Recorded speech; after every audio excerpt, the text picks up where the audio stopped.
Good afternoon. Thank you for being here. I'm Patrick Windhorst, State Representative of the 118th District in deep southern Illinois. My district borders Kentucky and Missouri. The 118th District is also home to some of the most economically disadvantaged communities in our state, and our counties have some of the highest unemployment in our state. Today I'm here to discuss a recent study by WalletHub that found that Illinois ranks 51st among the 50 states in Washington, D.C. in its tax rates. Again, last week, WalletHub released a study that found Illinois to have the highest state and local taxes in the country. Considering state and local taxes, Illinois' median tax rate is 14.9%. That is an astounding 38.5% higher than the national average, which is 10.76%.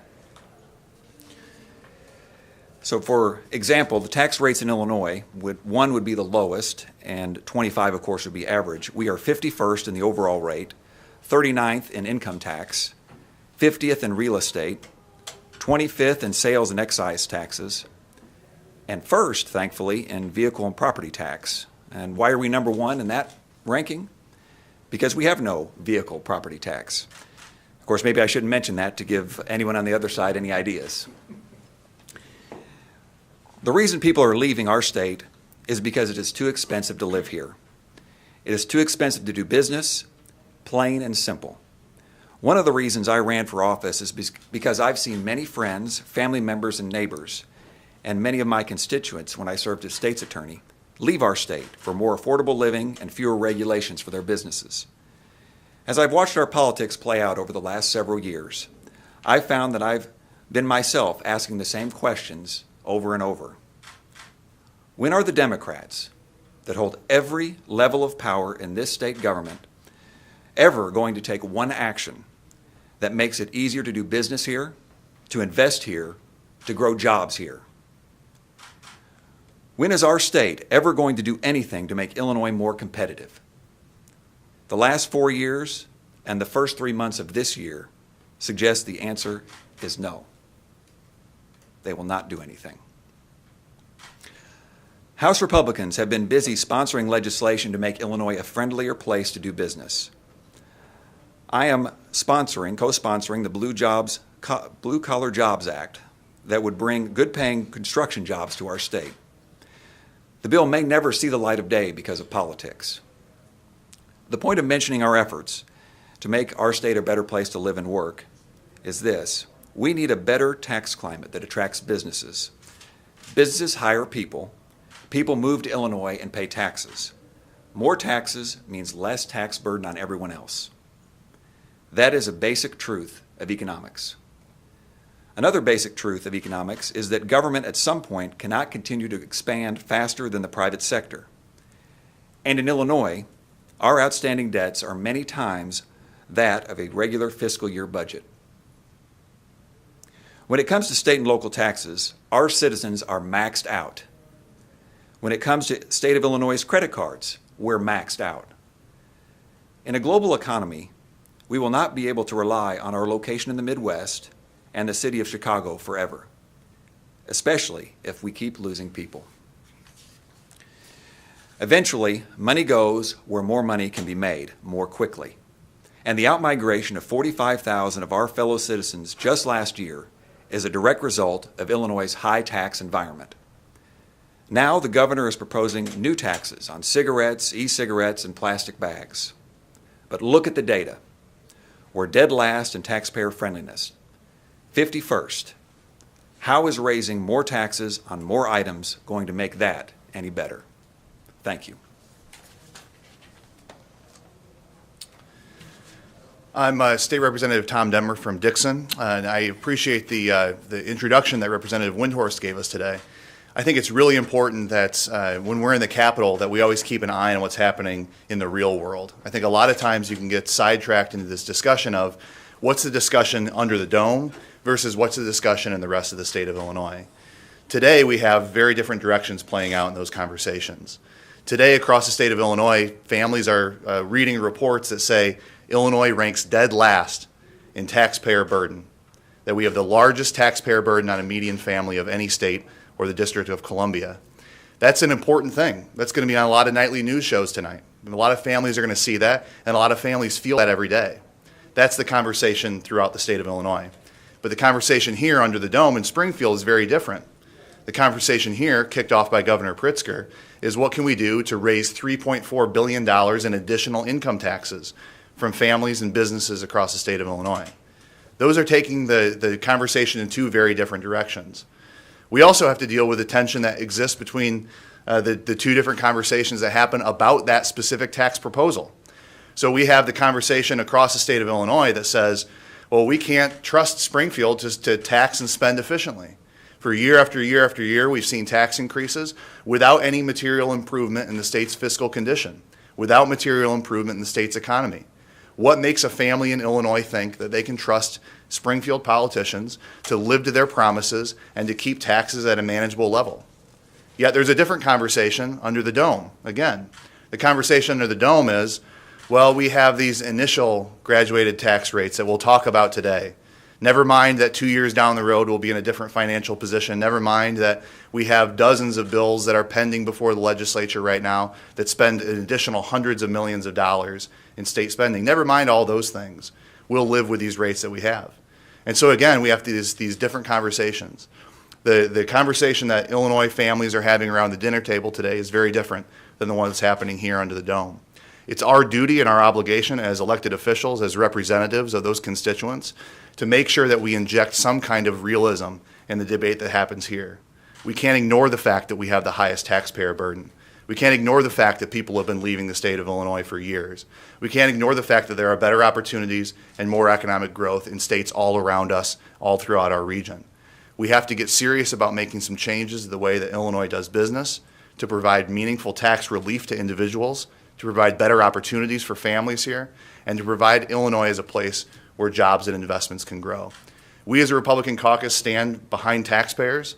We stand behind these taxpayers who are right now experiencing the largest tax burden of anybody in the country, and we think that there's a better way forward, and we stand ready to negotiate and to work on bills that will do just that. Thank you. We'd be happy to take your questions. Talking with a couple of different Democrats, one Leader Harris and one Representative Martwick, having seen the study when it came out, they say this shows that we need the progressive tax because ultimately it splits the income levels of low, middle, high across the spectrum. It's we're the worst across the country, regardless of your income level. But the lowest income level was 13% overall tax rate. I think the middle and high was about 11% roughly. They say that shows that most of the burden's on the lower income. That's why we need a progressive income tax. What's your guys' reaction? Well, first, it's important to note that the constitutional amendment that they're pursuing doesn't put any new rate formula into the Constitution. It simply takes out the requirement that we have a flat tax. That opens the door to essentially a blank check for tax increases in the future.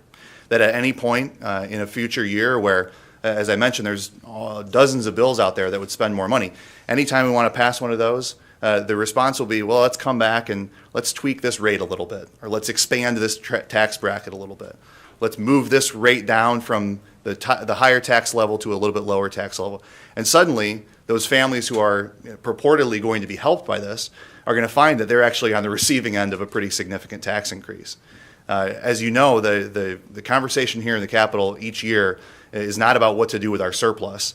The conversation is about how do we make ends meet in challenging budget years. And it will be too easy with a graduated tax. It'll be too easy to come back year after year and just take a little bit more from taxpayers until we end up with a significantly increased burden on average families. Is the burden changed much for those who would see the 97% that would see a tax cut under the governor's proposal from 4.95 to 4.9? Yeah, again, I think the question really is, are those rates the actual proposal? They're not. The proposal is to take the flat tax protection out of the Constitution. And what that does is opens up any action the General Assembly wants to take. This year, next year, the year after that, forevermore, the General Assembly will no longer be bound by a flat tax mandate in the Constitution. So the question is not about, some initial rate schedule that somebody scratched out on the back of a napkin. The question is, do Illinois taxpayers believe that if they remove the flat tax protection from the Constitution, that the folks here under the dome are going to do the right thing by them? And I think the evidence today shows that they're not. But there is, a structural deficit that we have. the budgets that we passed last year, it was something like 3.2, and now that estimate's up to 3.4 billion, or something like that. But there is a structural deficit. The alternative that the Pritzker administration is using to, say, well, we need this progressive income tax is, well, what if we did cuts across the board? And that's no good for anyone. But, I mean, we talk about cuts all the time. Of course, we have to have substantive conversations, and you would have to be invited to the table in a meaningful way. But, like, what do you cut? I don't know. We ask this all the time. That conversation has to happen regardless of what happens with the progressive tax debate, because what you're talking about is budget pressures for this upcoming fiscal year, which are very real, which both sides of the aisle we're going to have to wrestle with. The question, though, of whether the graduated tax would pass, whether this constitutional amendment would pass, would have absolutely no impact on the upcoming fiscal year. Just can't be enacted that fast. So no matter what, we have to come back and have a real conversation about how we close next year's budget deficit. That has to be a collaborative effort. The graduated tax doesn't solve that. What would you do to eat away at the unfunded pension liability? What's your plan for that? Yeah, so we introduced a couple of things in last year's budget to do voluntary buyouts. I think there are some programs and expansions. Increase the debt because so many people took it. Well, it was structured differently, though. This plan saves money. This plan, the state buys down at a discount to net present value, and over the long term, we don't have to guarantee returns on that. I think that's a very tangible way the state can reduce its unfunded liability and thereby reduce its annual contributions. And just in philosophical terms, do you think the flat tax is fair to a person now making $25,000 versus somebody making $1 million? They pay the same rate. Is that fair? Well, we're looking at, as we talk about with this study today, the entire tax burden that falls on any family. And so the income tax is one component of that. I think it is reasonable to have a flat income tax, given the fact that we have so much higher taxes on property, on sales, in many other areas.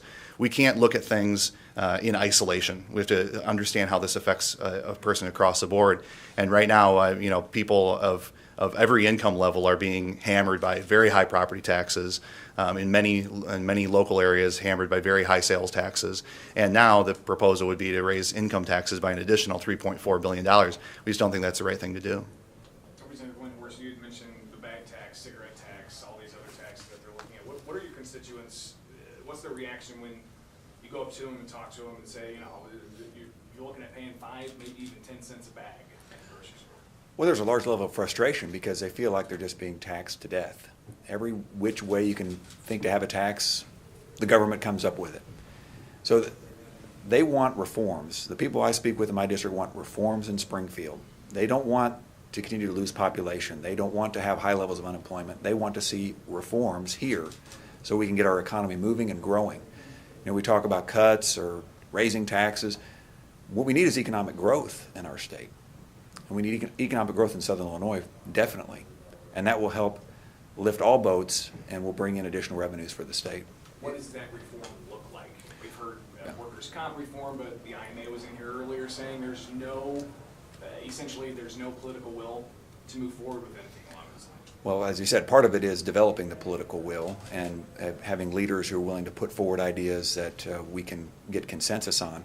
But we have to be more business friendly as a state. That involves workers' compensation. It also involves our tax rates to make sure that they are competitive with our surrounding states. Where I live, we're surrounded by Kentucky, Indiana, Missouri. We're also very close to Tennessee, and we're losing population and businesses to those locations every year.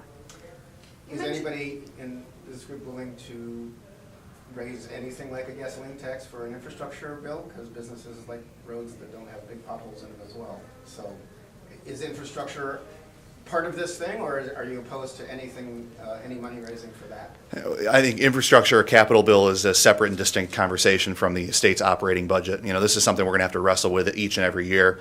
We want to find a way to make real investments in Illinois' infrastructure to make sure that, like you said, the infrastructure supports the kinds of trade and commerce that we have to get things that are manufactured or grown in Illinois, ship them all across the world. I think that's a separate discussion from what we're talking about today with the state's operating budget. Well, is that part of the Wallet Hub thing, the gasoline tax here? It mentioned sales and excise. So, yeah, I think it'd be included in the sales tax. Yeah. So. Yeah. Thank you. Thanks.